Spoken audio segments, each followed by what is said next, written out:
ছিটা রুটির রেসিপিগুলো: 2 কাপ চালের গুঁড়া, হাফ কাপ আটা অথবা ময়দাও নিতে পারেন, একটু লবণ, অল্প একটু তেল দিয়েছি। তেলটা দেওয়ার কারণ হচ্ছে প্যানে আপনি তেল না দিলেও চলবে, এটা আপনার লেগে যাবে না।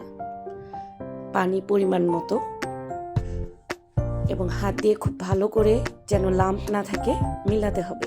আদা রসুন একটু দিলাম, একটা ডিম। চুলা জ্বালিয়ে প্যানটা গরম হতে দিব। এটা আমি একটা বোতলে ভরে নিয়েছি। হাত দিয়ে করলে হয় কি, বারবার হাতটা ওয়াশ করতে হয়, বোতল দিয়ে খুব ইজি হয় করাটা। বোতলের মুখটা আপনারা 3টা ছিদ্র করে নেবেন, কাজটা অনেক সহজ হয়ে যাবে আপনাদের জন্য। হয়ে গেল ছিটা রুটি। এভাবে আমি পরপর বানিয়ে নিলাম কয়েকটা।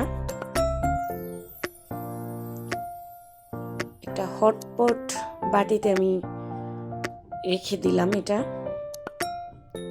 আরো কয়েকটা বানালাম। খুব সহজেই এভাবে বানালে আপনি খুব হ্যাসেল ফ্রি ভাবে ছিটা রুটিটা বানাতে পারবেন। অনেকগুলো হয়েছে ছিটা রুটি। আমরা এখন এটা গরুর মাংস একটু ঝোল করে রান্না করেছি, এবং গরুর মাংসটা একটু ছোট ছোট টুকরা করেছি আমাদের খাওয়ার সুবিধার্থে। ধন্যবাদ দেখার জন্য।